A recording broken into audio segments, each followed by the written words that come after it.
everybody. Welcome to the RotoWire Fantasy Baseball Podcast, the Sunday night / Monday morning version, depending on where you happen to live. We are sponsored by WynnBET. We greatly appreciate them for that. If you could please rate or review the podcast, it'd be fantastic. Also, goes a long way to helping people find the podcast, helping people say good things about the podcast. If you enjoy listening to us, could leave us a few stars and a good comment. That would be very nice. We are also live on StreamYard here. We're live on Facebook Live. We're live on YouTube. So if you're listening to us there, want to comment, please feel free to do so there. Obviously, like us there also. So, Jeff, we're into week 8. We're about a quarter of the way into the season. Time to kind of, assess where you are. Standings start to matter a little bit. Stats start to matter a little bit. How is everything in your world? Good, man. Well, it's funny. My 15s are way better than my 12s. I don't know what's up with that, but they are. Nice. That's good. That's a good thing because your 15s are more expensive than your 12s. True. I want both to kick butt, though. My 12s are not doing well enough. But we'll work on that. We got plenty of time. And here's the dumb thing. I think it's human nature. Spend more time looking at the live stats, looking at the rosters, thinking about plotting your moves and the teams that you're doing well than the teams that really need the help.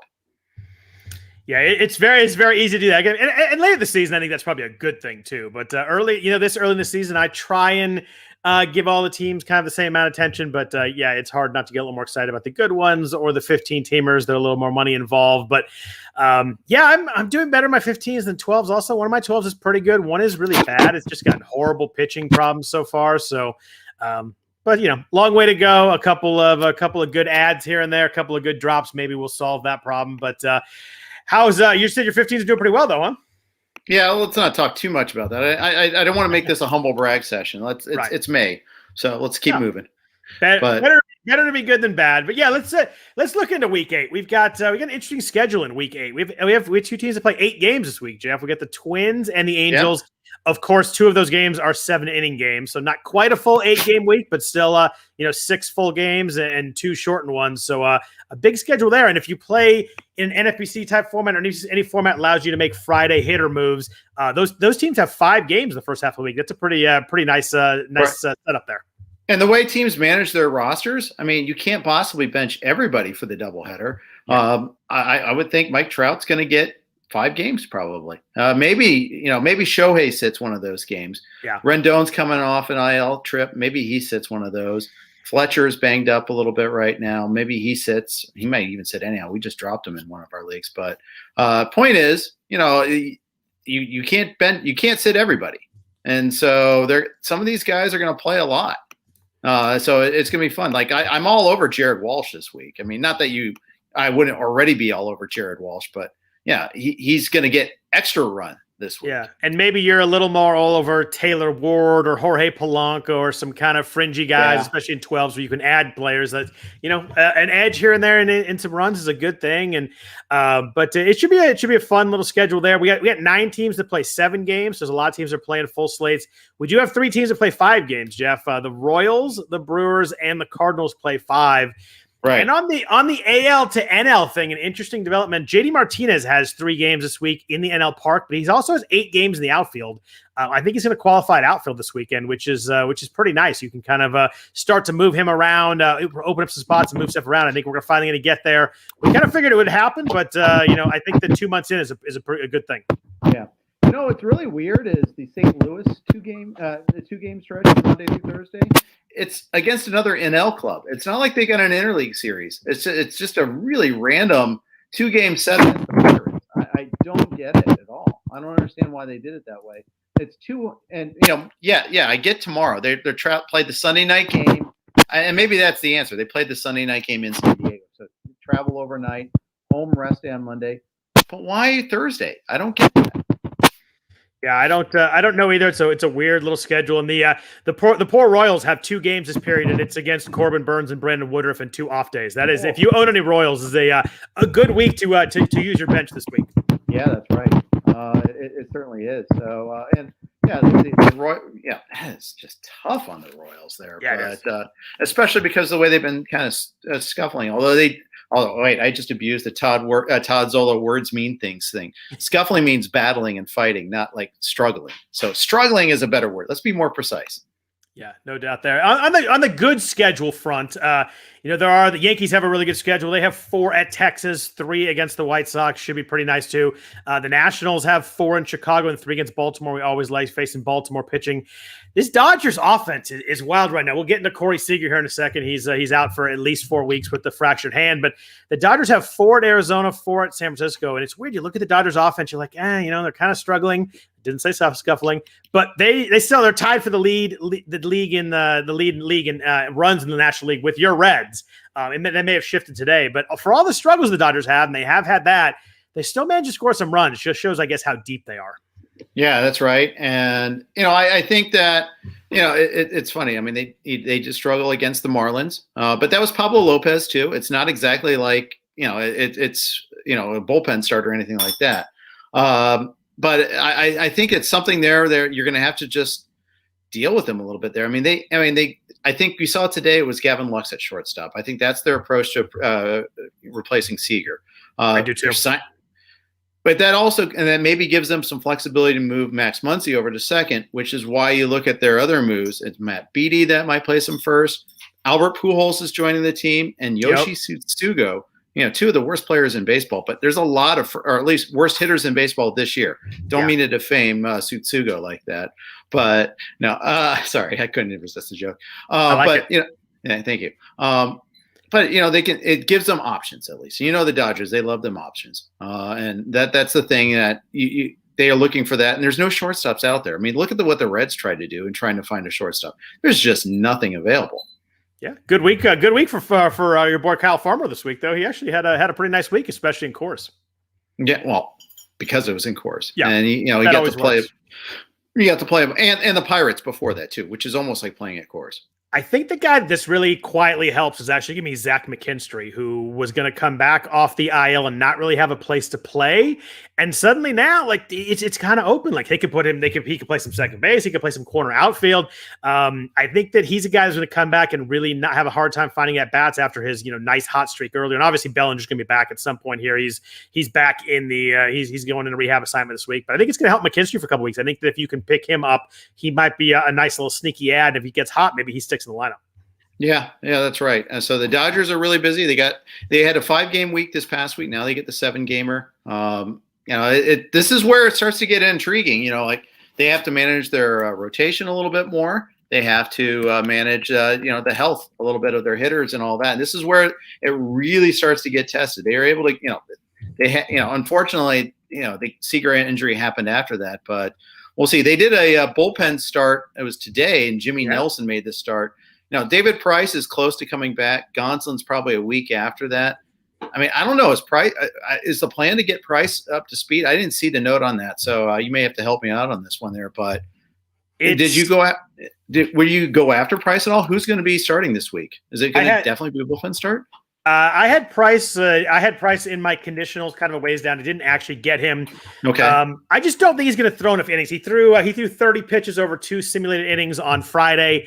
I think he's probably going to be like a piggyback kind of guy. I guess it would be on next Friday when he does. But I think he'll get like kind of the middle innings. I would guess maybe they try and throw him 3 or 4. My guess. So I wanted to pick him up, but I had him way down in conditionals because it's hard to kind of time that win, but.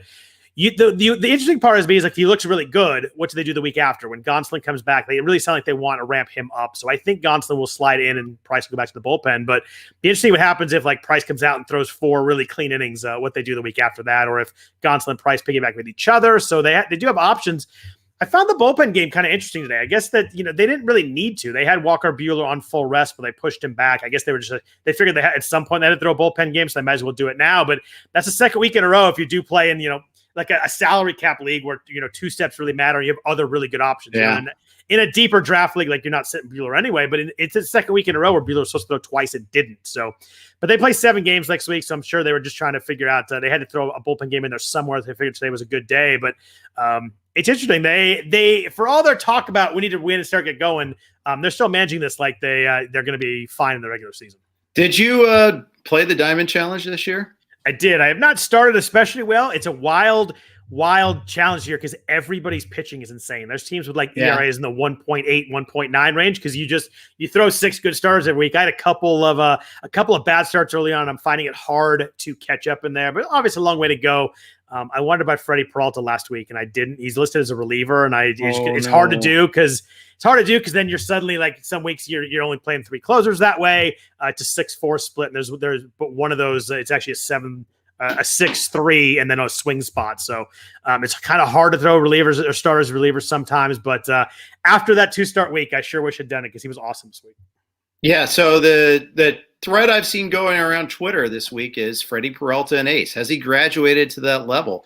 I mean, he wasn't even like graduated into the starting rotation. It's like the exact same Corbin Burns path as last year, where you didn't know if he was in the rotation until late in spring training. Even in the case of Burns, actually, he wasn't in the rotation until like a week into the season. Yep. And now all of a sudden he's a top starter. Is he there for you?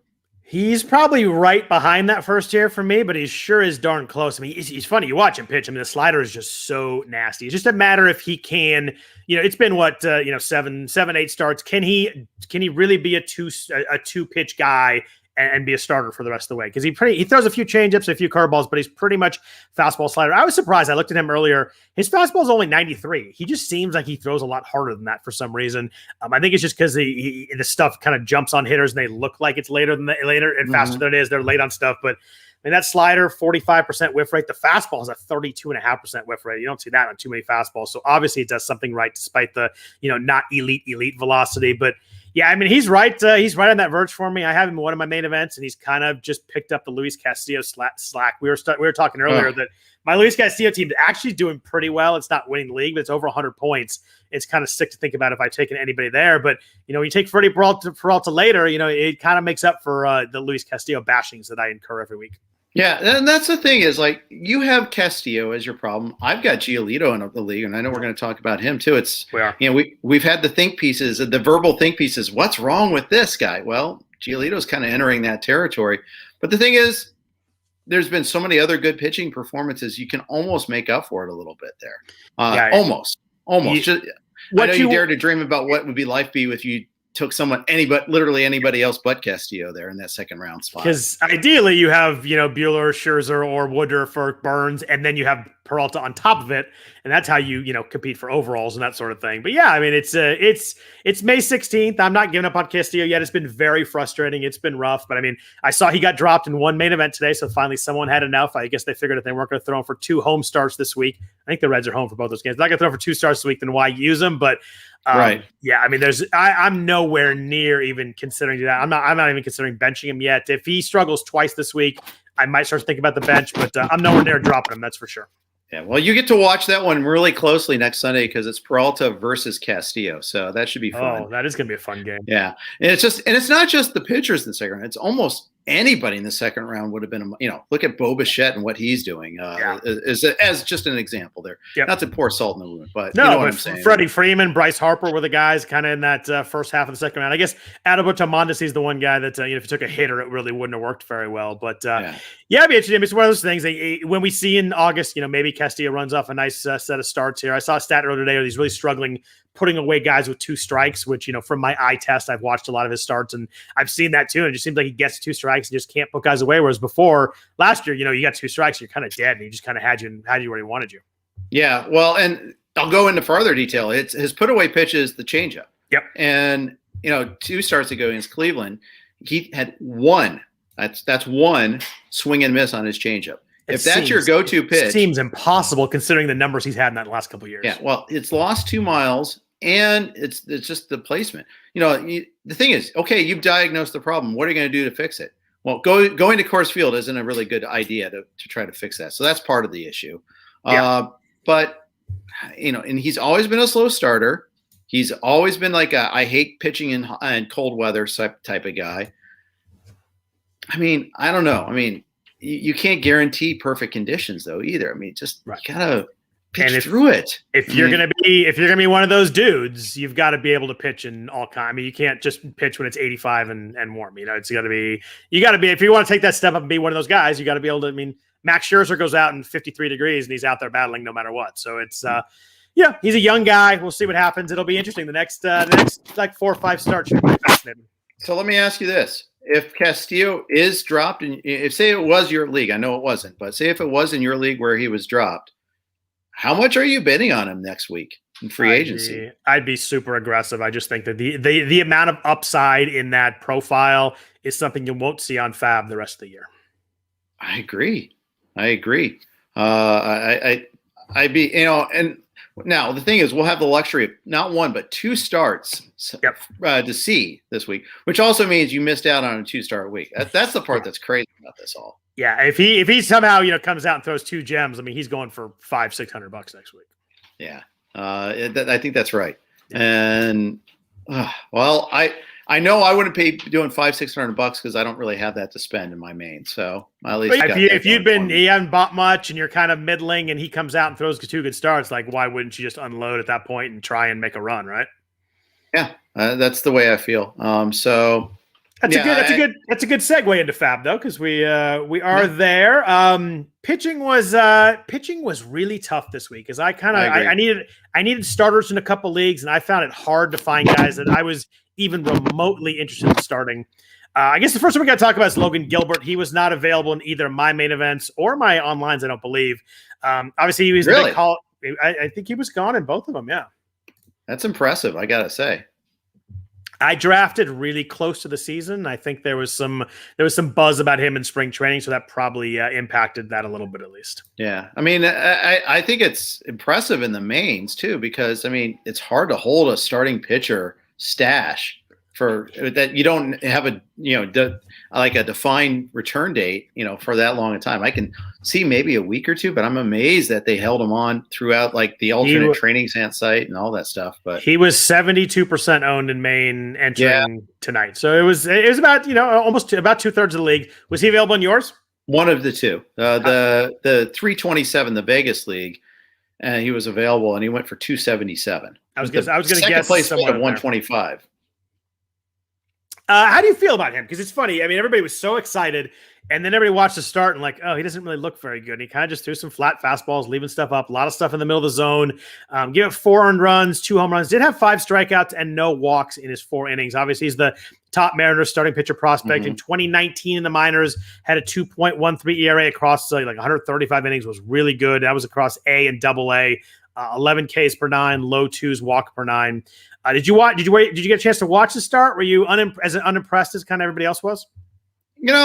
I graded on the curve. I mean, the thing is, we saw his start. We saw Lynch's start for KC, the 3 starts from him.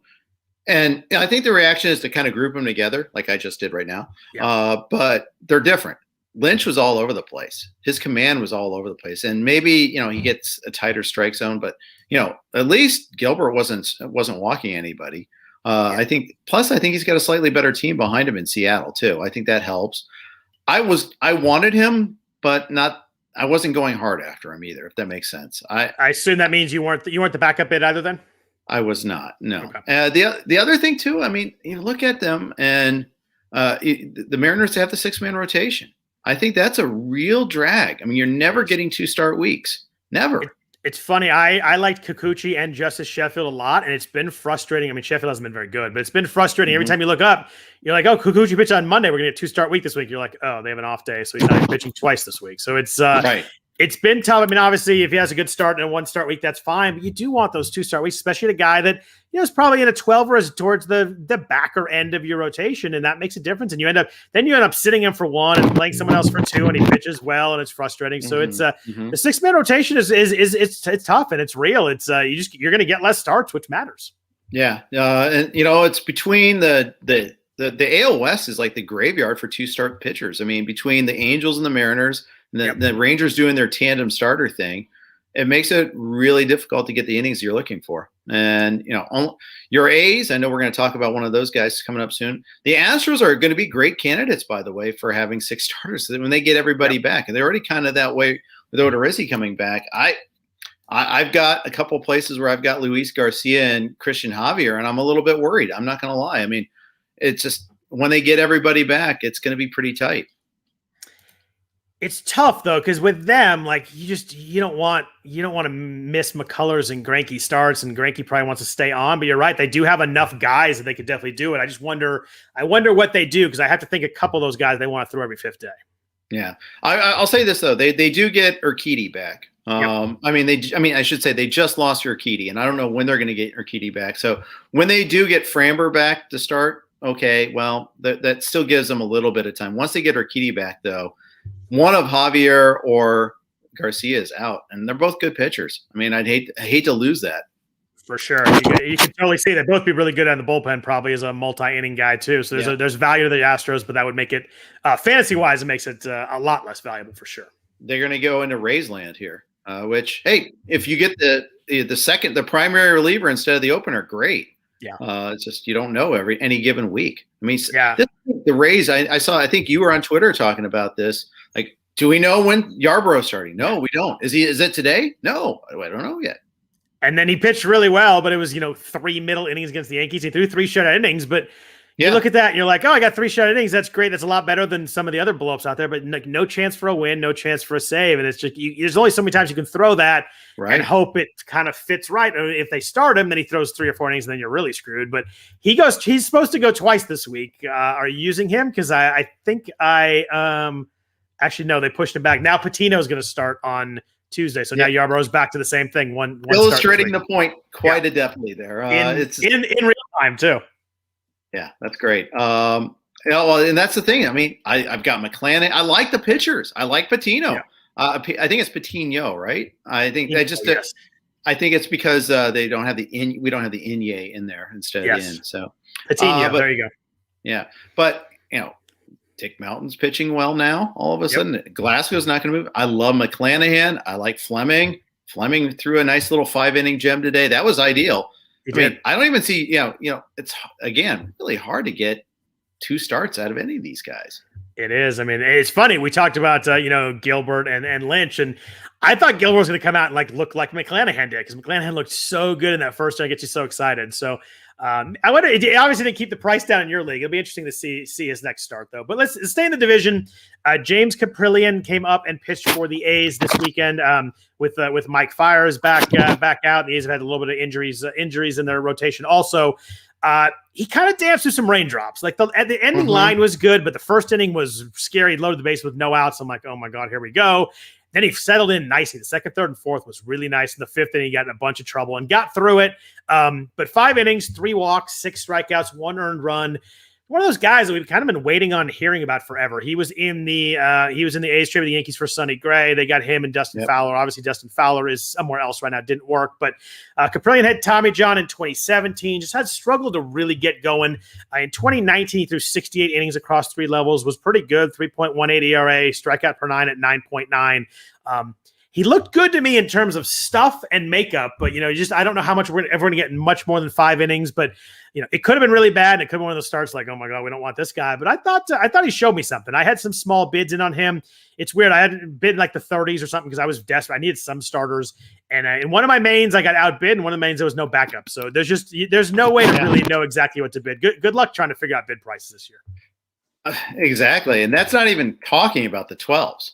12s are wild. Yeah. I saw Tommy Pham going to 12 this week for $9. I don't even know what to think about that. Yeah, I have no answers there. I mean, the thing is, sometimes you don't even notice that they're available. That's the weird part about that. And it just shows that, hey, take a look, just take 1 minute per league and look at the drops. Yep. Something catches your eye, make a little bookmark on them, come back to them. You can always delete a bid. Because you're going to come back. On the flip side, just make sure you click that percentage owned column because it shows percentage owned across the whole contest. Yeah. And if someone will jump out to you, I had Frankie Montas and Yusei Kikuchi available in one of my onlines. They both got dropped last week, and they're both 97%. You click that percentage button, I mean, those guys jump off the page. Is so highly owned that it's tough to miss them. Yeah, but Caprillion was easy to miss. He was probably 0 owned, 0%. He only had 1 start. Yep. And so that, you really have to dig on him. You really have to know. And they're skipping him so he doesn't face the Astros, which honestly, totally good with. Yeah, I wasn't throwing that start. So the fact they bumped it, they have an off day on Monday, so just went with it. But I don't know. I think he has a little bit of a chance to stick. I think that Mike Fiers, We don't really know what's going on there at the moment. Luzardo's kind of throwing from 60 feet, but not off a mound yet. I think we're 3 to 4 weeks away at least there, and they're going to be careful with him. So I think he's got a little bit of a runway here to maybe make, 4, maybe 5 starts in the rotation. And if he pitches really well, maybe they figure out a way that, he's just better than Mike Fiers. And, that's not a huge step, or someone else gets hurt. Cole Irvin's been fantastic, so I don't think he's moving anytime soon. But so once Luzardo comes back, it's tough to fit everybody in, but I think we're a ways away from that right now. Yeah, I think you're right. And yeah, I mean, the thing is, I think I had Caprillion in a keeper league like 2 years ago and finally gave up on him. And of course, now it's a score sheet league, so that's the thing. It's like, okay, I probably could have gone after him here, but I don't know. I was very calm on my bids there, and I didn't get him. Yeah, I was pretty calm too. I bumped him up a little bit late just because there were no starters that I wanted. So looking at the 2-start guys, there were a couple guys I noted down here on our rundown: Zach Davies and John Lester. As I looked into both of them, I got away from both of them pretty darn quickly, especially Lester. There was nothing there I liked him. If you want to go with Davies, you can kind of look at 2020 and 2019 and buy in there. But the K rate's down to 13%. The walks are way up. There was enough Davies here that at St. Louis against Washington, the match. I wasn't jumping the matchups either. I stayed away from both guys. Were you in on either one of them? Well, this is where I or do you own Zach Davies everywhere still? No, I do have him in one league, but I cut him in another. I did pick up Lester this week in one league. I don't know. 2 stars. Do you want to sell me on it? Not really. I mean, all right. It's against the Cubs and home start at the Cubs and home start against Baltimore. Yep. It was like our 4th bid, and he does have those 2 starts. Shu and I got him in one of our 2 leagues, and I don't know. We'll see. I mean, it was like kind of the last contingency guy, and we happened to get him. Got him for $1. Thanked and dismissed Martin Perez for his nice last 2 weeks. That was nice 2 starts this week. That was a nice pickup. Yeah, it worked out well. But you just can't. And this is going to be a one and done with Lester, I'm sure. But we could get Gilbert on this one, especially against the Cubs. That is kind of scary. The Cubs one scares me. You're going with veteran Guile here. You're figuring out that he just figures how to get guys out. I mean, his velo's down to 88.5. The K rate's at 15%. There was a lot there that I was like, oh, I just can't do it. I also don't like John Lester, so there's that too. I don't really want to root for him. I don't understand why, Scott. Because we gave him 7 runs in a wild card 1-game playoff, and he couldn't even. We traded for him to be that guy. Gave him 7 runs, and he lost the game. So someone just stole a base. I think I heard. Don't even Terrence Gore nightmares in my head somewhere. Jared Dyson must have had 19 steals in that game. Oh yeah, I just think he was gonna be the ace. Like, he traded Cespedes for him, and you give him 7 runs in a game. Like that's got to be a win if he's gonna be your guy. And Brandon Moss had 5 RBIs, 2 home runs that game. That was a nightmare game that the Salvi Perez played, and they actually took the lead back in the 10th. Alberto Callaspo got a hit to give him the lead, and I'm like, I can't believe they're gonna end up winning this game, and then just disaster in the 10th. It was awful. Can't blame that on Lester in the 10th, though, can you? No, but he's pitching. He pitched like 7 1/3 and gave 7 runs or something like that. It was terrible. Like, gave you length. Great. Fantastic. Did you blame the manager for having him go that deep into a game? How does he give up 7 runs? I think it was like 7-4 in the 8th. He came out and gave 3 runs really fast. Why is he coming out? I mean, I guess, that's the analytical edge hadn't really kicked in at that point in time. I mean, that's asking too much out of the starter. That's not Lester's fault. It was that year where they were the absolute best team in baseball at the All-Star break, had something like 8 All-Stars, and then couldn't win a game for and they lost the division, barely snuck in. I don't think they trusted anybody in the bullpen then. It was just one of those years that we thought halfway through, I was pretty sure we're going to go to the World Series, and then at the end, I just wanted the season to end, and mercifully it did. I think John Lester needs a hug from you. Yeah, I think you need to realize that, we just hadn't gotten through that whole 3rd time through the order there thing you go. yet. Was there anybody else 2-start wise you liked? Like Mike Foltynewicz has 2. I looked and it was against the Yankees and Astros, and I quickly crossed him off my legal pad there. Was there anybody else that you were even considering? Because I could not find many 2-start guys that I even wanted to get near this week. I'm pulling mine up now to see it. Casey Mize, actually. I liked almost as much as Logan Gilbert, maybe even more. I've been surprised by how few guys Casey Mize is striking out. His strikeout rate's down to 16%. Walk rate's about 10%. I think he's okay. I think that that's probably a decent one. Who does he face? He faces the Mariners and the Royals. So the matchups work well. Better than the other ones we've talked about. I wasn't super excited about it. I didn't have him available in any league, so I didn't really have to think about it too much.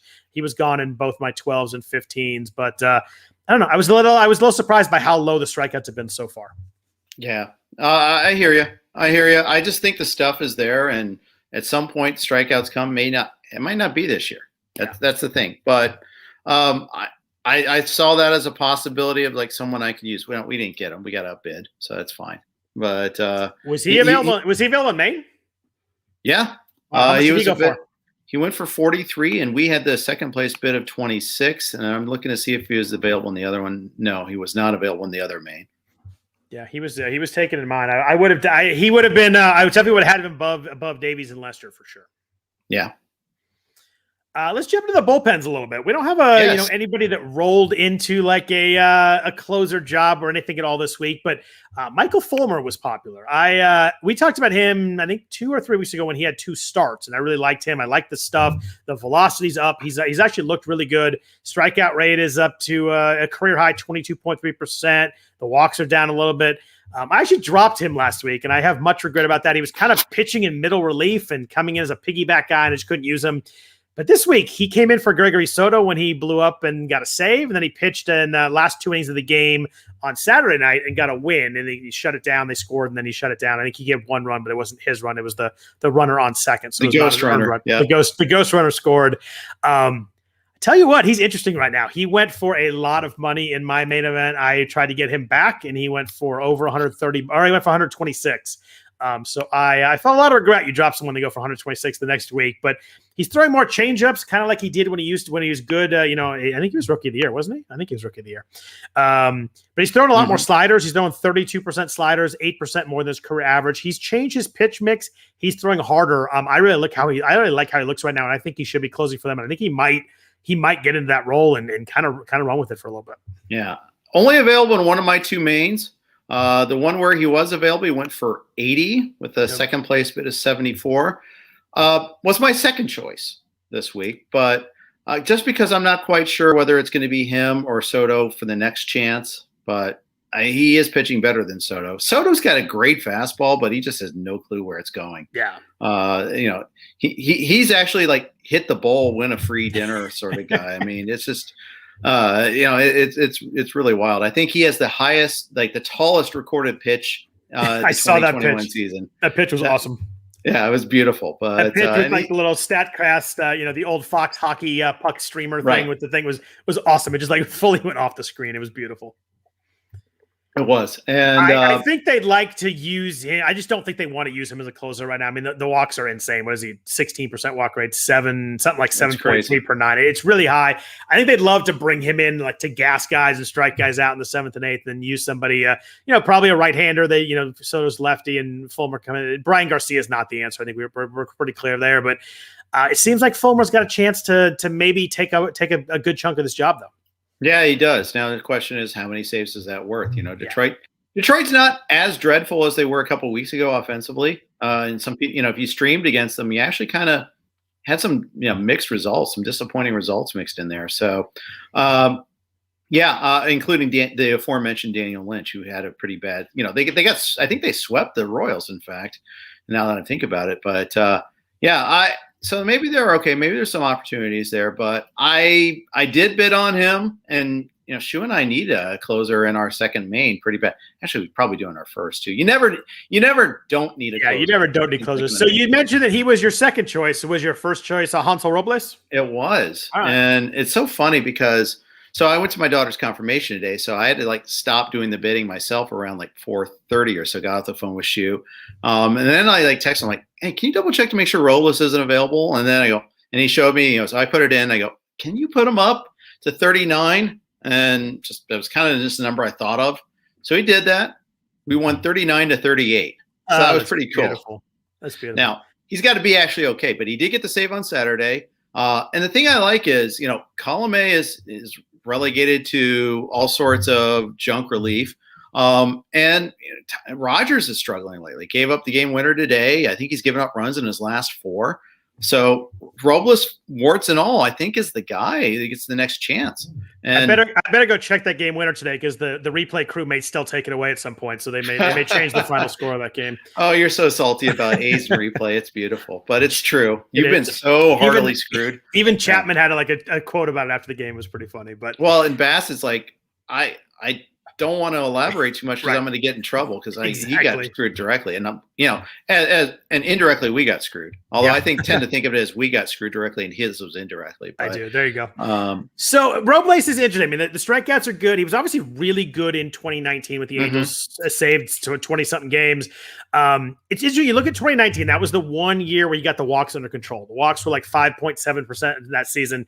He's up again this year, and there was the one thing that pulled me back off him a little bit. I don't know what the role is going to be here. It's clear that they want to find someone, and like you said, you kind of laid it out with Rodgers and column A. Do the walks scare you, and if so, how much? They worry me. I like that he struck out 6 batters in the last 2 2/3 to kind of make up for that a little bit. But here's my problem. I mean, I had to kind of push those worries aside. We need somebody else. Shu and I have Jake Mcgee. Oof. And that's getting a little dicey, to say the least. I think it's more than a little dicey right now just because Tyler Rodgers keeps pitching so well. And Rodgers got the save today, didn't he? He did. I think Mcgee was probably not available. I think he pitched the last 2 days. But yeah, so Mcgee got screwed on Friday. He really shouldn't have been blamed for that one. He should have been able to start that inning. Yeah. He struck out the side after that. And so I really can't blame him. But then Saturday in the extra inning game, he gives up the 2-run bomb to lose the game, and that's not great. And Rodgers got the save on Thursday, which was not. And this was following a rest day on Wednesday. It wasn't like he was like Mcgee wasn't available. It's just Rodgers pitched, and Rodgers got a .76 ERA. So I've got a half a closer in Mcgee. We've got Amir Garrett as kind of a stash. Who, by the way, Amir Garrett has pitched pretty well the last 3 weeks. And he came off suspension today and pitched, had a scoreless inning with 2 strikeouts. Yep. I actually I had him for $4 in one of my main events. Just kind of I don't know who's going to get it next. So give me the cheapest guy that's pitching well right now. David Bell doesn't even know who's going to get it next. Antone has pitched 2 days in a row and got the save today. Sims actually pitched pretty well on Saturday. That was the 12-inning game. In the 11th inning, it was his second inning of work. He had 1 walk and then a double plus the ghost runner, and it's Coors Field. And then he came back and struck out the next 2 guys to get out of the inning. And David Bell goes, mark this down. He pitched well. And so like when the manager says something like that. I wouldn't be surprised if Sims, pitches. Now they got 7 games this week, no rest after a Coors Field series. That's kind of noteworthy. I think it's some combination, but Garrett's in the mix, I think. I know he's been pitching in lower leverage situations, but he's pitching himself into the mix. I think he'll be there eventually. So hold on to Garrett if you have him. I think that was a good pickup by you. We grabbed him for a little bit more last week and won, and we needed it, 19-17. Then, pitches 1 game against Pittsburgh, and then they say, okay, well, we've agreed on reduction of the suspension from 7 to 5. I'm like, you know what? Missed 3 games in Coors Field. It sucks that it's on my active roster, but still, I'll take that. But now I'm probably going to stash him this week. I don't know. We'll see. We'll figure it out. But the funny thing with the red situation is Sims and Garrett were available in my main events. Garrett went for 4. Sims went for 134. And that's kind of welcome to 2021. I mean, there's a lot of randomness baked in there. So my rambling way of saying is I had to take a chance on somebody. I had Sims higher. I will say that. I had Sims higher. I got outbid, but I don't know. I think it's interesting there. The thing with Robles, it's really, kind of the one selling point is you look at 2019 and he didn't just get 23 saves. He was really, really good. He struck guys out. He didn't walk guys. He didn't give up home runs. You look at everything there. He had a 2.48 ERA. He's just a really good pitcher that year. And none of us believed it for a while. And then by midseason, everybody's like, oh my gosh, this guy's pitching really well. So if you're going to pick up somebody, at least give me someone that has shown it before and done it in the 9th inning. He can handle it. So I wouldn't be surprised if the Twins kind of gave him a 2 or 3 saves in a row and see what happens. Yeah, it might take him 3 months to get those 2 or 3 saves in a row, but I'm sorry, it's terrible. Unless Jake Diekman just automatically pitches against them every day, because boy, they owned him this weekend. Yeah, that was wild. Yeah. Robles, the thing is, if his bad season also is the weird 2020 season where he lost velocity, but how many people came back off that long extended break and weren't the same? I mean, I get it. Yeah, I'm good tossing that and seeing if 2021 can look more like 2019, and if he doesn't, after 3 or 4, 2 or 3 weeks or whatever, a couple saves, then you kind of dump him. I mean, it's I think it's a good spec. Yeah. So and I got the price right at least, so there's that. All right, I want to get into some offense, but first a note from our sponsors. So, Jeff, I want to ask you about Jonathan India, since he is on your Reds, who's had been dropped in a bunch of leagues. He struggled. He started well, then struggled, then got hurt. He was available in a lot of spots, second and third eligible, homered twice over the weekend in Coors. How are you feeling about India at the moment as a Reds fan? We tried to boot and rally with him a little bit in the Vegas main, but honestly, I'm okay getting outbid by him. It was by Mike the Mouth that got him on this one here. And the thing is, we needed one more bat, but I really didn't want to go to the hilt on this one here because he's not playing necessarily every day. And once Joey Votto comes back, that gets squeezed even more. Farmer's in the mix. They're playing Senzel in the infield now. Yep. And I think that's the big worry point for India is Senzel's played a number of games at second and played at third today. Yep. And you know what? He did well in Coors. Great. I don't know how much power he really totally has, though. Yeah, I had a small bid in on him, but I got outbid, and I was kind of the same boat. Like if I got him for the price, I was going to use him in the multi-position stuff and kind of move him around. Like you mentioned, they have 7 home games this week, so I would have used him this week. But I was kind of in the same boat there. Yeah. Offense, we talked about starters, and offense was kind of tough to find this week too. Brendan Rodgers, you have any interest there? He's a chance to be active at the end of the month. I just look at the Rockies, and I just don't know where he's going to play, how that's going to work, how their situation is going to play out once he gets if they call him up right when he's healthy.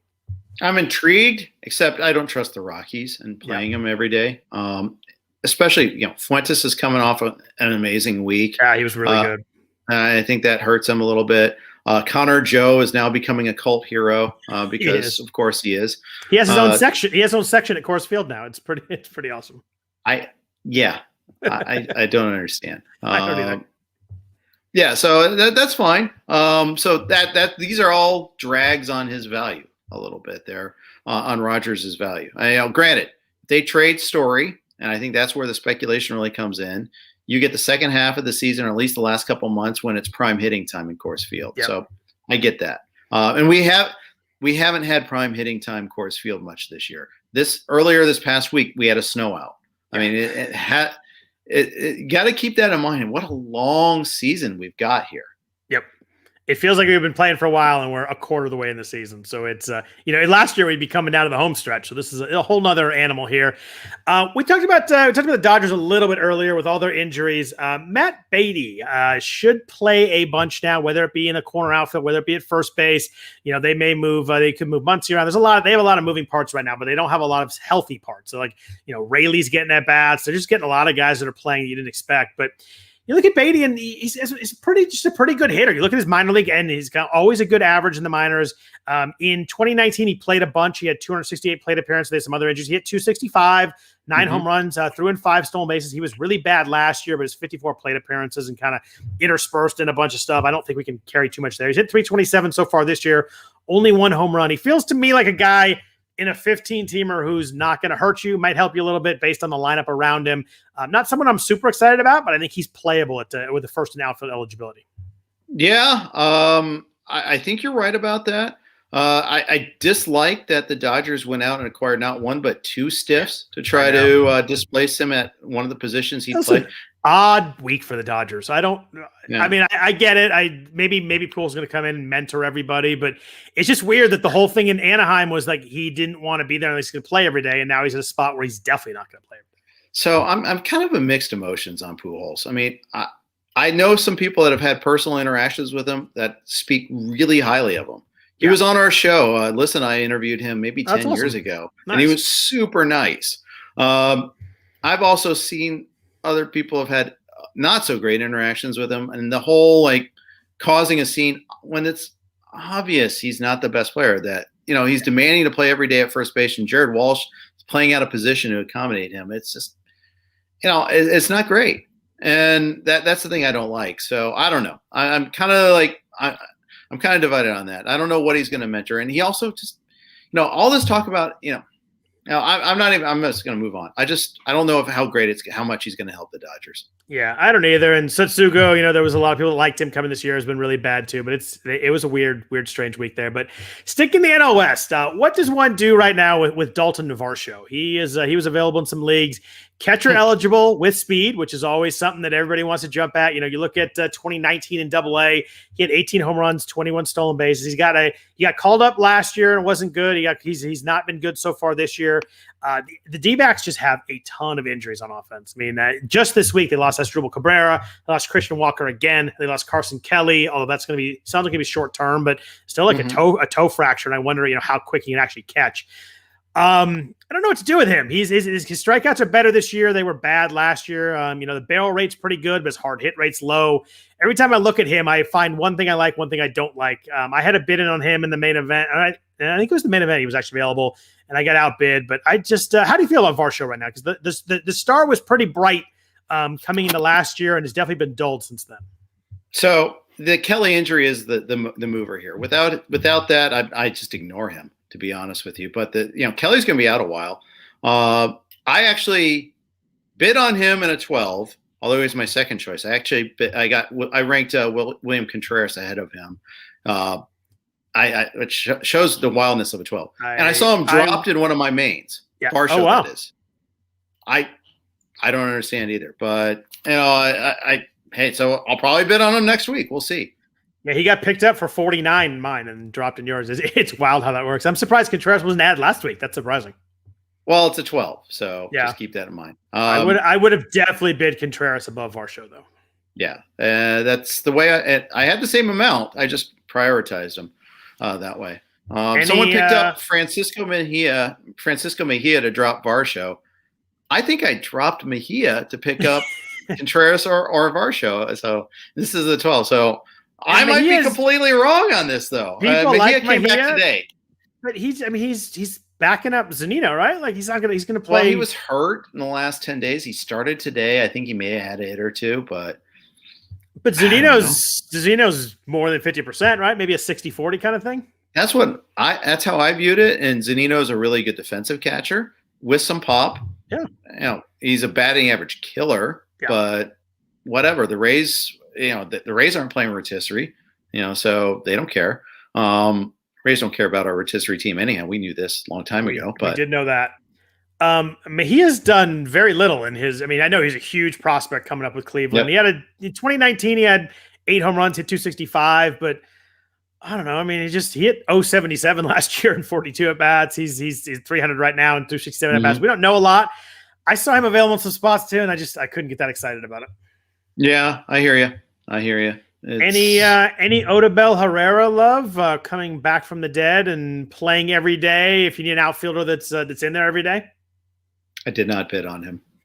Yeah, I had him down a couple lists. He's got a 6-game hitting streak. He's playing every day, but there's not a lot of excitement there. It doesn't seem like there's a lot of power or speed, which it's hard to get neither of those. He's got some of each. He does. He hasn't seemed to shown it, at least lately. And how many times have we talked about how bad it is to find outfielders? So I get it. Yeah. All right, so let's jump into some news and notes. Obviously, there's a lot of stuff. I'm going to go through some of this stuff quickly. We'll start at the top with the major ones. We'll talk those more extensively. But Corey Seager is kind of the big news of the weekend. He's out at least 4 weeks. I read that as 6 weeks by reading between the lines if I listened to Dave Roberts. But fractured hand after a hit by pitch. It was weird. It cycled really quickly that night. I think it was last night. It was Saturday night. He got hit and he came out of the game. Then all his hands swollen. We're going to see what happens. And then the X-rays back. He fractured it. So. It's a bummer. He has not been hitting especially well, so I think it's even more difficult because you knew that hot streak was coming at some point. The way that how good Seager is, and this is a tough one if you drafted him in the second round.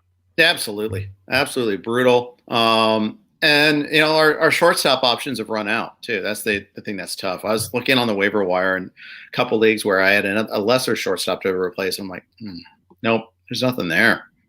Yeah, it's there's like a Kevin Newman, Nick Ahmed going into cores this week maybe, but it's not super exciting.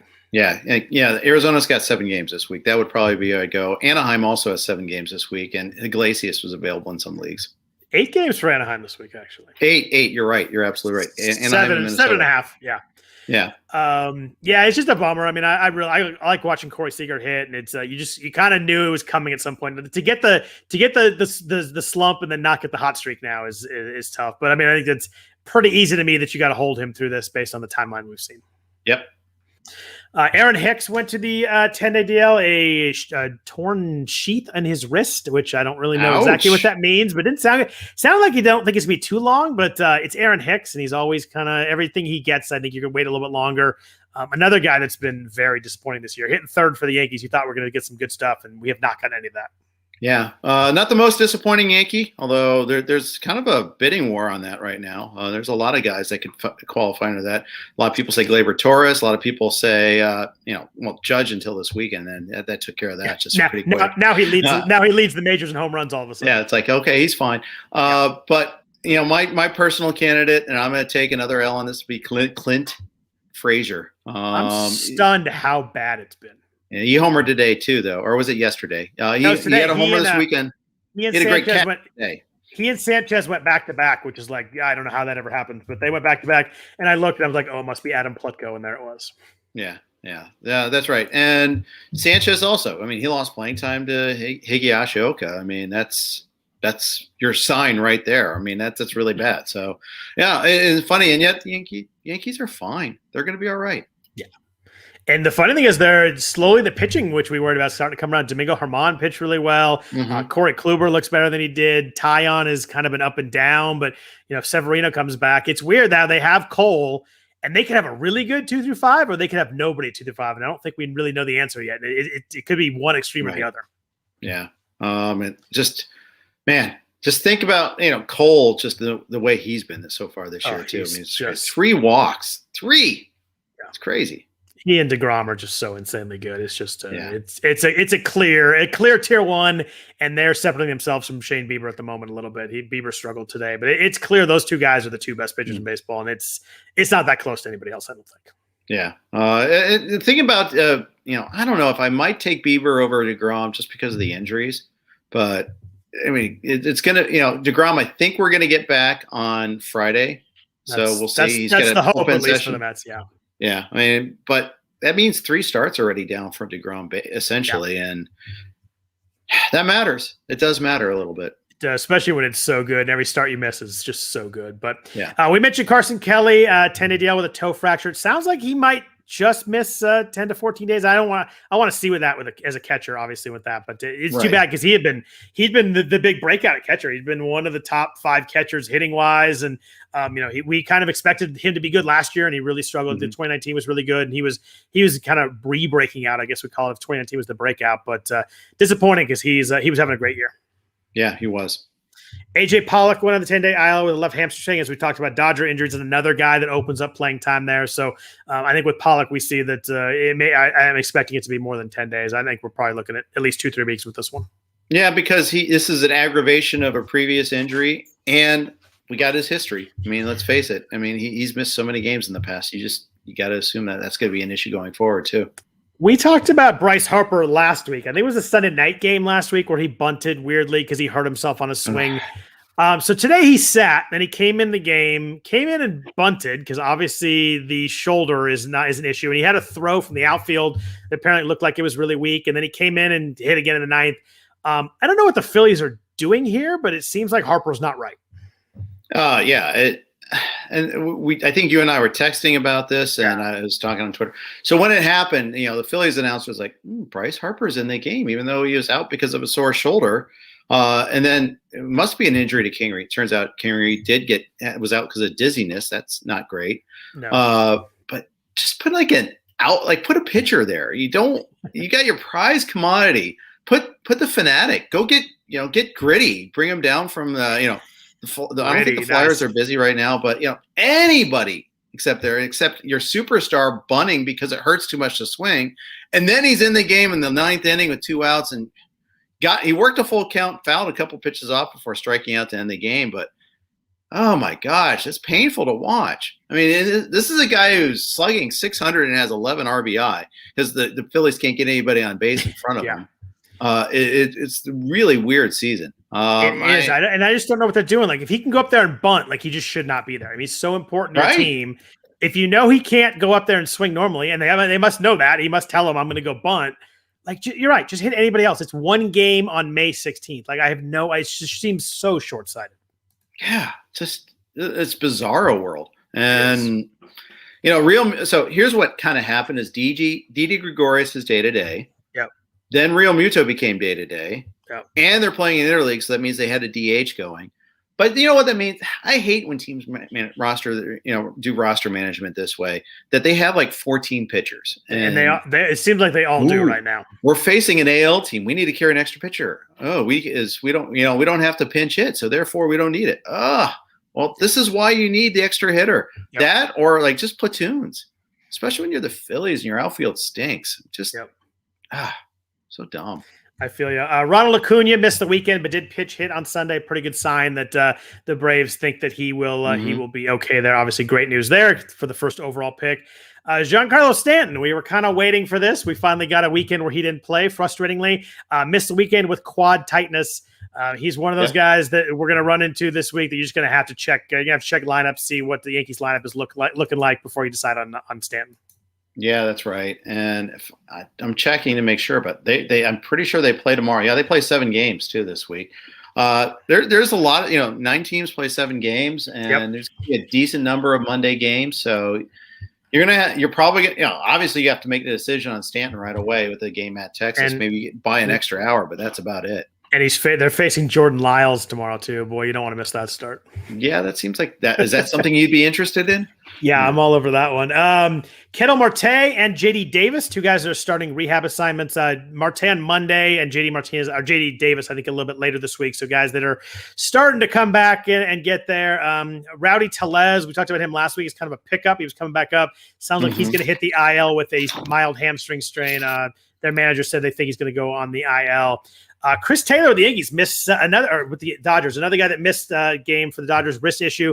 Jeff, do you know that Chris Taylor has 32 runs scored? I didn't until I read the outline. Second in baseball. That is insane. He's 1 run behind, and he gets Acuna, 33-32. I had no idea Chris Taylor had been scoring quite that many runs. Batting towards the top of a ever shifting but good Dodgers lineup, and it'll do the trick, won't it? Yeah, no, that's solid. We talked about David Price returning to the team this week. Mets had a rough start to the game. Jeff McNeil and Michael Conforto both exited with hamstring tightness. Not exactly you want to see here. It seems like McNeil's had a bunch of stuff going on this year. They're another team that do play on Monday. They're at the Braves on Monday, so we'll have to check. But I'm worried that big series. Yeah, it is. McNeil and Conforto, hamstring tightness. You worry that's going to be a couple days though. Yeah, and you look at they're facing 2 lefties anyhow, and Fried and Smiley. I think it's a pretty good bet that you want to sit those guys, unless maybe if they're in the lineup you go with it. But how often do you see it? Oh, it's all clear, he's in the lineup, and then they aggravate it on Monday or Tuesday, and you're sunk again. I don't know. Especially Conforto plays the outfield, running to first base. A lot of ways that can go sideways. What's up with Mike Moustakas? I saw him miss the weekend with a heel contusion. You think it's a IL situation? He'll be back for this week. I don't know. I mean, I think they wanted to wait to make that call when they got back and have them re-examined. And you're going to see some. I think Monday is going to be a big news day for injuries. It's the worst because lineups are set. You can't pick guys up anymore, and I hate Monday news is the worst. Yeah, at least you're hoping to get it before the games start. I'm pulling up the schedule. First game is until 6:40 Eastern. That's I like day games, but I love when there's no day games on Monday. I 100% agree. 100% agree. Can't stand day games on Monday, especially Patriots day games. I mean, that's just the worst. But anything early where I have to make this, have to make the information with lack of full knowledge or whatever constitutes full knowledge these days, it stinks. Charlie Blackmon missed the weekend series with the Reds with a mild groin strain. So there's another guy you'll have to check on. They are on the road to start the week, but you hopefully get him back for the weekend. Jeff, Charlie Blackmon has quietly been really, really kind of poor, hitting 242 with 2 home runs and no stolen bases. He's at 21 RBI. Joys of playing in some games at Coors Field, but a lot of hard hit balls, but and the strikeout rate's down. He could be fine, but he's been really quiet so far. Hard to believe I got such a great bargain on him, Scott, in the main. Always. Right? What a deal. What a deal. I can't complain because Jordan Alvarez was a good deal. So was Kevin Kaufman in that range. I mean, I passed up on all those closers for those guys, and okay, well, 2 out of 3 ain't bad.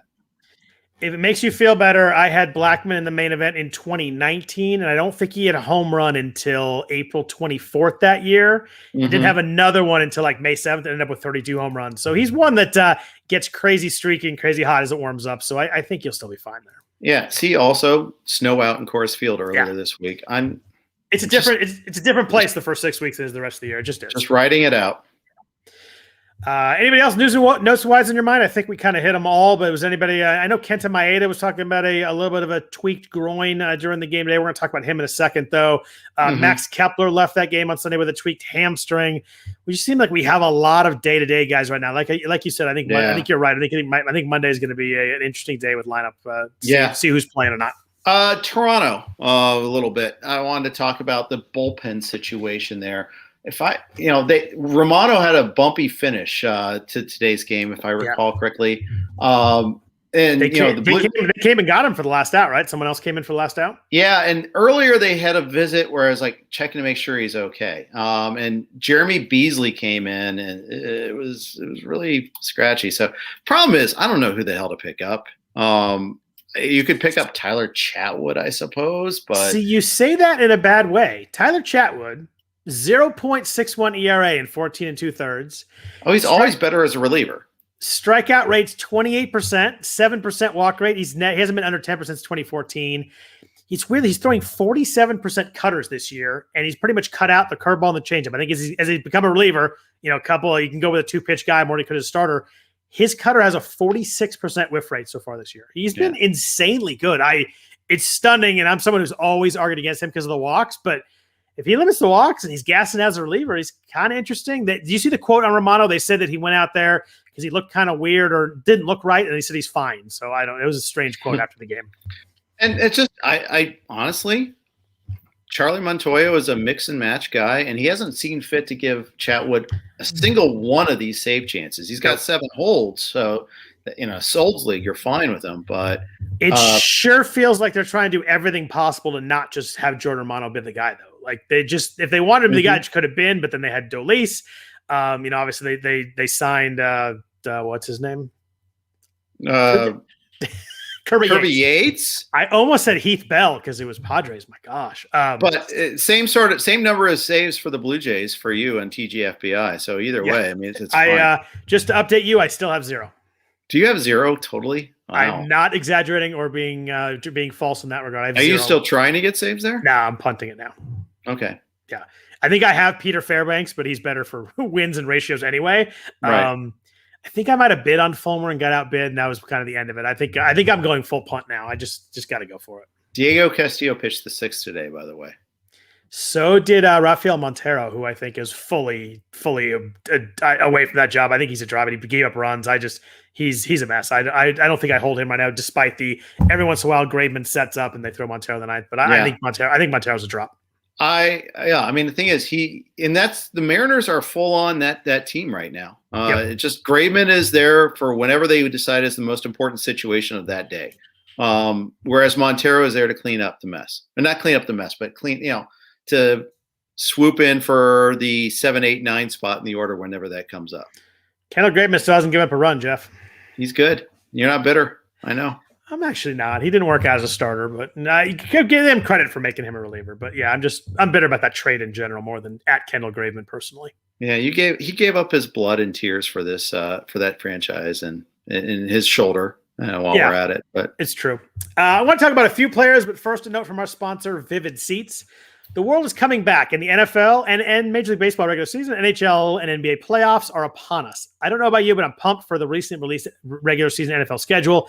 If you're like me and you like seeing all these events live, then head over to Vivid Seats, the ultimate go-to source for live events.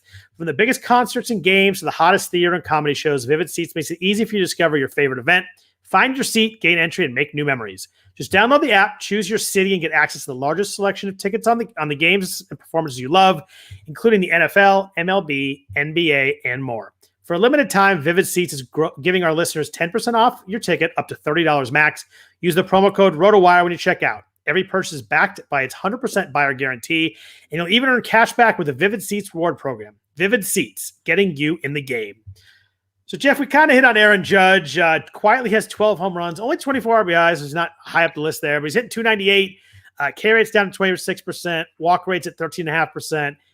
Jeff, I just want to bring him up because his hard hit rate's 59.1%. And his barrel rate's 20.5%. It is bonkers how hard he's hitting the ball right now. Yeah, just kind of like Stanton was earlier, Yep. And the thing is, like, Voigt's back in the lineup finally this week, so that's another guy that could be higher in the order ahead of him that can get on once they bring Stanton back. Point is, I'm not worried about RBI from Judge. I think they come. Me either. Yeah, I think they come too. And if you're gonna hit a bunch of, the only thing that I'm worried about with Judge is health. I think when he's healthy, he's gonna be really good. Hopefully he's staying with his yoga or whatever he did in the offseason to get his body right. As long as he's in the lineup, it's gonna be mashing, and I'm feeling pretty good about him as long as he's kind of upright. Yeah, it's amazing to me that he's hitting 289. That's the thing I did not expect to see out of Aaron Judge, because he had that massive slump at one point in time. And you're like, oh, he's really having a terrible season. Next thing you know, he's leading baseball in homers, and he's hitting 289. Like, what happened there? What did I miss? I mean, it's just – I guess I missed the Orioles in coming into town. Yes, you and Gleyber Torres missed the Orioles. That's not good. Gleyber, his first home run, and then went on the COVID list. So that's too bad, because it was, as we know, he makes a living off the Orioles. Or at least a reputation. I don't think he has done much against the Orioles in the last year. Actually. Yeah, that one year he hit like 8 or 9 home runs against them, and it was just. But a couple of pitchers I want to talk about with you before we jump at it for the week. Kenta Maeda and Lucas Giolito. Let's start with Maeda. Maeda struggled again today. He had 4 innings. Yep. I know he had a little bit of groin tightness, but 8 hits to the A's.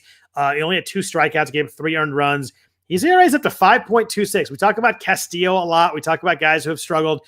Maeda's right up there. He was a 3rd-round pick, late 3rd-round pick, early 4th in most mains by the time we drafted in March. K rates last year was 32%. Everybody's really excited about that. It's down to 20.5%. That was before today. Only had 2 strikeouts, so he only pitched 4 innings, but that might have gone down a little bit. Walk rate's up a touch. The BABIP was 208 last year. You got a lot of help there. Now it's 350. You look at the hard contact, though. It's jarring. He was 24.7% last year. Really limited well. 45.9% this year. He's getting hit hard. He's not striking as many guys out. He's walking a few more guys. I kind of thought that I'd look at his profile and be like, oh, I see this turning around. I don't know if I do. There's a lot of bad stuff here as you get a little deeper. It's a small sample, so turn it around, but there's not a lot to hold on to that he's going to automatically just jump back to 2020. Yeah, I agree. He seemed to me to be like the poster child for, hey, I pitched against the Central last year. Theory. And I don't want to declare ultimate victory on that, because I think there might be other things at work. But it's interesting. Luis Castillo, Kenta Maeda, Lucas Giolito, who's also on our list, all Central pitchers. Zach Plesac. You want to throw Kyle Hendricks in there too. Play the what's wrong with game. A lot of them throw changeups. Castillo and Giolito especially. Now, Maeda doesn't. He throws a splitter instead. But it kind of makes me wonder. And in fact, last year, Maeda against the splitter threw that as the second most common pitch. He threw it 29% of the time. Opponents slugged 156 against his splitter. This year, they're slugging 395 against that splitter. It's not like they're killing it, but that's 200 points better. I mean, he's generating a lot fewer whiffs. It used to be a 45% whiff rate against the splitter. This year it's 25%. Yep. Reason I bring all this up on this particular type of pitch, off-speed pitch that is not putting away. We talked about Castillo. Todd Zola brings this up, and he brought this up on the XM show today. We do a Sunday show on XM, guys. You should listen, 1 to 3 Eastern time. And he talks about how the new ball might, with the raised seams, the different seams, might make it harder to throw the change a certain way and get the same sort of movement, the same sort of command. These guys are getting just crushed on their changeup. That's interesting. I thought about that. The other guy jumped to my head there was Devin Williams, who struggled. He was so dominant with that changeup. Airbender. Yeah. And it seems like he's finally getting it back now. But a guy that his first month of season was not the same guy. That's interesting. So Giolito's the next guy I want to talk about. Mm-hmm. His K rate's down a bit, but it's still 28%. I see a lot more with Giolito that I feel good about than I did with Maeda. Walk rate's the same as it was last year. Swinging strike rate's down, but it's still really good. It's still 14.9%, and the same as 2019 when he was really good. I just wonder, maybe the only thing with Giolito is maybe we elevated him to tier 1A a little quickly. You look at his ERA, it was 3.4 in 2019, 3.48 in 2020. Really good numbers, but not Bieber, DeGrom, Cole numbers. There were a lot of people that had him fourth or had him right at the end of the first round. I think he went like 11th, 12th, 13th in a lot of drafts as we got to late March. I wonder maybe, just with the walks, he's a little more variable than those top elite guys. I think we're going to see a really good stretch from him, but I think we're seeing that maybe he's tier 2 and maybe not tier 1A. Yeah, I think that's fair. Last start on Friday, it was against the Royals. It was the first game of that doubleheader. Yep. And I was able to catch a lot because it was a standalone game. And I even tweeted something like, I'm nervous after 3 batters. It took 20 pitches to get through 3 batters. He's just not getting them, misses. And maybe the Royals are just pesky at the top of the lineup. Maybe, I think this is even before Carlos Santana came up, and Carlos Santana is notorious for working the count, but it's like, should not be working this hard. And, I think it was 1 guy on and 2 outs at that point, but it's like, wow, it's full count every batter. Yeah, so I think maybe the whiff rate in his fastball is down 10%, so there may be something there. The velo's down a little bit, but it's still kind of right there. I still feel pretty good about Giolito. I just don't think we're going to get. I don't think we're going to get the elite top 5 starter, but I think you're going to still be. I don't think he's going to hurt you. He's not going to earn the draft price, but I don't think he's going to hurt you at all. I think you're just going to still end up at the end of the year. I think it's going to be a really, really good year from Giolito. Maybe not the year you wanted, but I think it's going to be a really good year that's not going to hurt you. Yeah, I'm looking at the velocities right now, and they're down, but not by a lot. So, for instance, four-seamer was 94. It's 93.4 this year. Changeup was 80.9. It's actually up to 81.5. Slider, 84.9. It's actually up to 86.1. It's almost like he's throwing too hard, but I don't know. I mean, the thing that's weird about Giolito is we've been making excuses out of him. Patriots Day. Oh, ran out of gas, was left in too long. Yeah. Oh, another day game, doubleheader, And then but the Royals home runs were not that high exit velocity and they weren't hit that hard. It's just like, you're right. It seems like there's always something in each start that we point to, but I still think it's going to be fine. I think it's going to be good. If I were in a trade league, I think if someone wanted to get rid of him, I think I'd be pretty happy grabbing him at his current price. Whereas with Maeda, I'm not really seeing, I'm seeing a lot of drop-offs there that I'm not nearly as excited about as I think Giolito will be fine. I'm actually worried about Maeda. Yeah, and we made fun of JD Martinez for his "my dog ate my homework" excuses. I think Giolito's kind of in that boat, and he'll be okay too. Castillo versus Maeda. Who are you more worried about? Wow, that's a really good one. Both is my answer, but I'm a little more worried about Maeda because I wasn't as high on him. Kind of same. It was just that 2020 was so good, but I think Castillo's a little more to build on. I mean, I'm pretty worried about both guys, if we're being honest. I think I feel a little bit better about Castillo getting hot, making a good run here, though.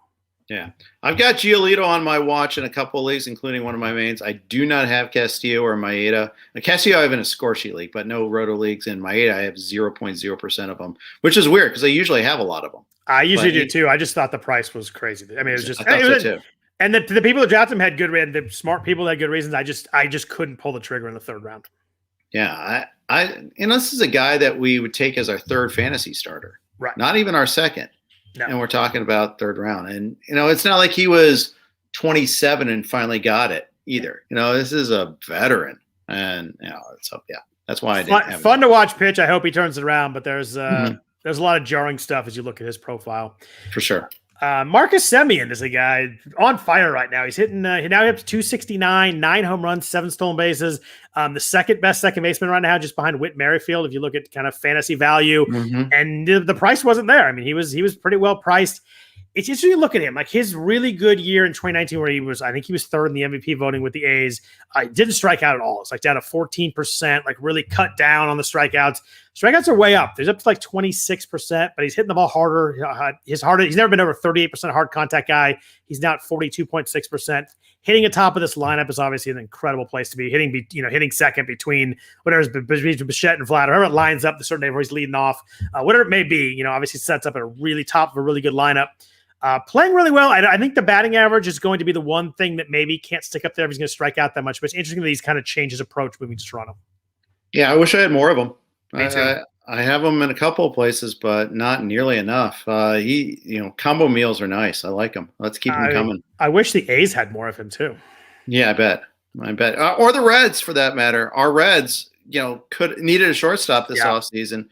That's all right though. We got at least Kyle you Farmer. didn't. At least you didn't actually insult the incumbent and offer him a ridiculously stupid deal that, like, essentially was Bobby Bonilla. Like, we'll give you $1 million for the next 10 years. It's just absurd. Yeah, yeah, that's true. Or trade for Elvis Andrus, but oh my God! But I mean, you traded Chris Davis, and absent we didn't do anything for Elvis Andrus. But by the way, I can't believe Chris Davis made a diving catch in the outfield this week. That was the most absurd thing in baseball all week. Yeah. Then you saw him throw later in the game. You're like, oh, he actually can't throw baseball. It's wild. He can't. He literally cannot throw baseball. That was wild. He looks like Mike Quackenbush trying to throw a golf ball.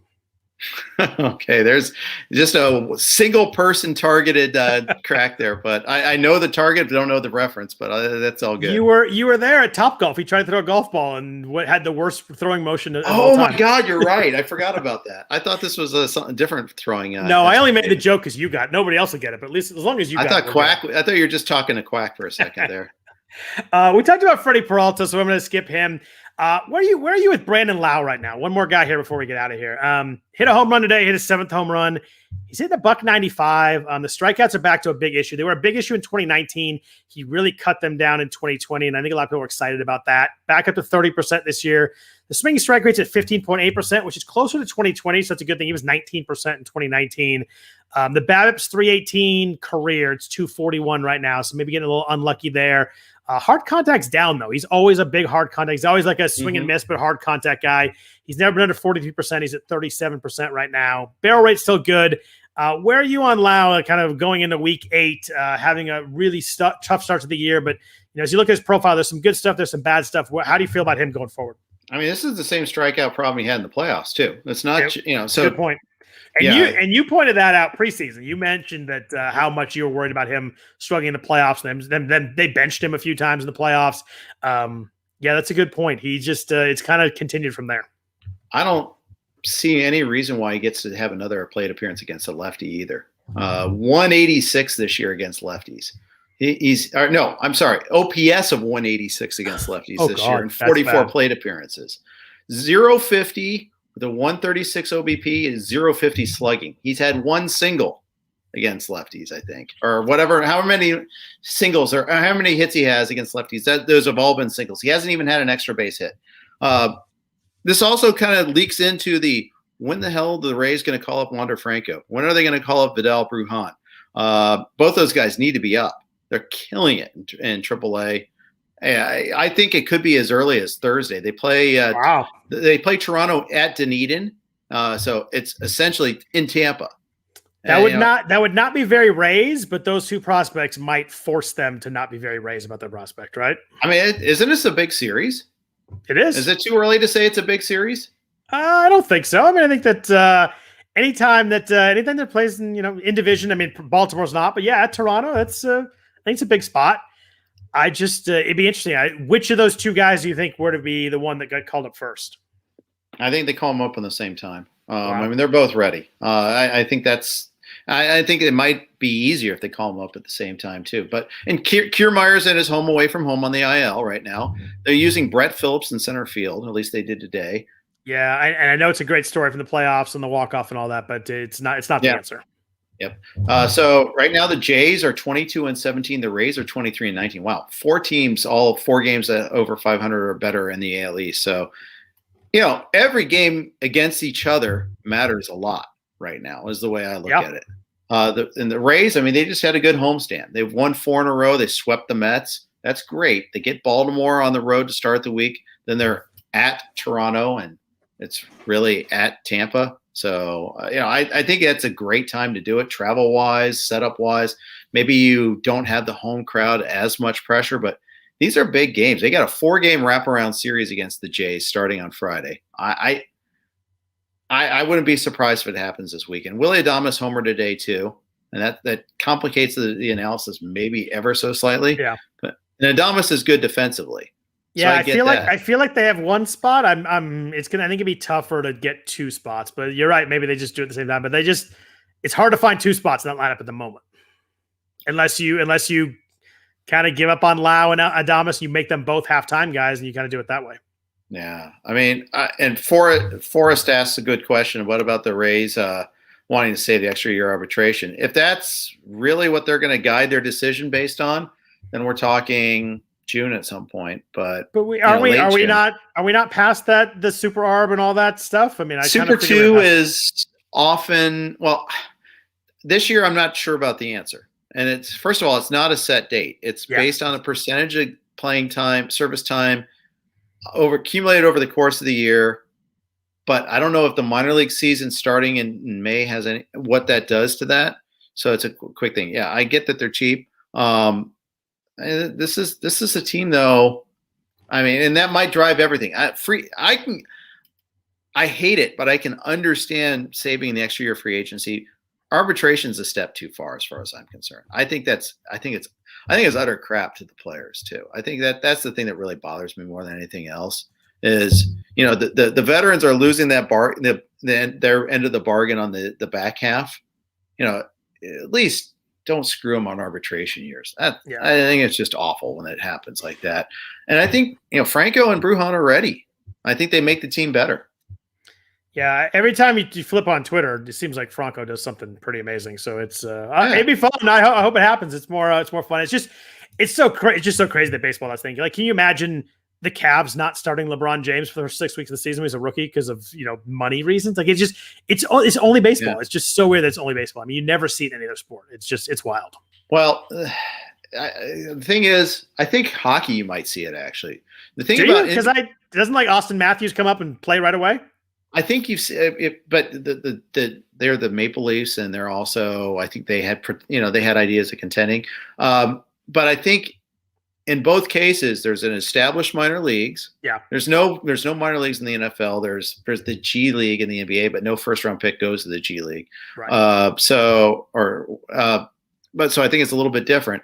But until free agency is not tied to service time, I don't see any way around this. I get why teams do it. It just seems like it's bad for the sport in general. I mean, Jared Kelenic is better than the guys who were starting the first 6 weeks. Like, it's just you're actually physically making your team worse to do it. And it just seems crazy. But I get why teams do it. An extra year of free agency is keeping an extra year of a guy's service time is a big deal. I do get it. I understand it from a business perspective of the team, but it just seems like it just shows short-sighted for the sport to not have your best players playing.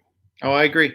But and maybe there's a creative solution out there. I haven't seen it yet. All I've heard is baseball's got to do something about this. Yeah. Well, do what? I mean, I need like a concrete proposal. I haven't seen it yet. Maybe point me in the right direction. Tell me I'm an idiot or show me I'm wrong, and that's fine. I'd like to read it. I haven't seen it yet. And it's got to be one that's realistic for the owners as well, because it is a big deal to them too. Yeah, it's gonna be interesting off season. We'll just leave it at that. But anybody else you want to talk about before we get out of here? We've gone a little bit long here, but anybody else that is on your mind you want to talk about before we get into next week? No, I think we're good. Cool. Well, thanks everybody for listening to the RotoWire Fantasy Baseball Podcast. As always, we really appreciate that. If you could please rate and review the podcast, that'd be great. Also, we thank WinBet for their sponsorship of the podcast. Also, if you want to follow Jeff on Twitter, he's at Jeff_Erickson. I am at Scott Jenstad, and we will be on there. If you have anything you want to talk about or address on next week's podcast, hit us up on there. Other than that, hope everybody has a good fantasy week, and take care.